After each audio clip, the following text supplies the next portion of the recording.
কেমন আছেন সবাই? আশা করছি সকলেই ভালো আছেন। আর আজকে আমি এসেছিলাম আমাদের এখানকার বাজারে। তার রাস্তায় প্রচুর বর্ষা, দেখতেই পাচ্ছেন। আর ওয়েদারটা মোটামুটি এখন একটু হালকা হালকা পড়ছে বলে চলে এসেছি। আর এটা হচ্ছে আমাদের ফেরিঘাট। আর সত্যতা বলতে কি, এত বর্ষা হচ্ছে, মেঘের ওয়েদার এত খারাপ, মানে কি বলবো। আর এদিকে ঘাটের অবস্থা খুবই খারাপ, জল দেখুন পুরো একদম মানে ভর্তি। যাই হোক, জোয়ারের টাইম তো। আর আমাদের এই নৌকা পারাপার গোসবার পাড় থেকে বিরাইনগর পাড় যেতে হয়। আর এরা এদিকে মাঝিগুলো নৌকা পরিষ্কার করছে চারিদিকে। আর আমাদের এখানে নৌকাগুলো কিন্তু ফাইবার করা।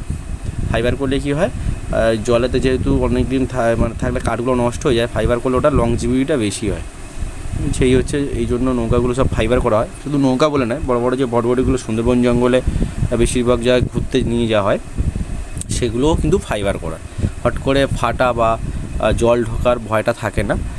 এটার দিক থেকে খুবই সেফ। এতে খরচাটা হয় প্রচুর পরিমাণে, কিন্তু সেফ। যাই হোক, মোটামুটি ওয়েদারটা ভালোই খারাপ। আর যদি খেয়াটা আসে, আমাকে এখন যেতে হবে বাজারে মাছ কিনতে। তার আগে দেখি এরা মোটামুটি ভালোই পরিষ্কার পরিচ্ছন্ন করছে বোটগুলো। আর চারিদিকে ঘষছে, শ্যাতলা জমে গেছে যেগুলো ফাইবারের উপরে, সেগুলো শ্যাতলাগুলো পরিষ্কার করছে। যাই হোক, আমাকে এখন যেতে হবে কিন্তু বাজারে। আর বেশি কি বলবো, ভিডিওটা আর করতে পারছি না, কারণ বর্ষা আসছে জোরে, বৃষ্টি পড়ছে অলরেডি টিপটিপ করে। আর বর্ষাটা আসছে খুব জোরে, ওই জন্য আর ভিডিওটা করলাম না অন্তত এই পর্যন্ত। আবার খানিকক্ষণ পরে ভিডিওটা শ্যুট করছি।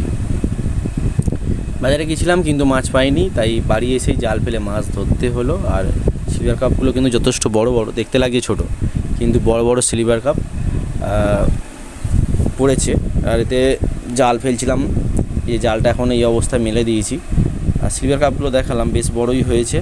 আর গরিবের সবথেকে মানে এই সিলভার কাপগুলো গরিবের বন্ধু বলা হয়, কারণ হচ্ছে এরা খুব তাড়াতাড়ি বাড়ে।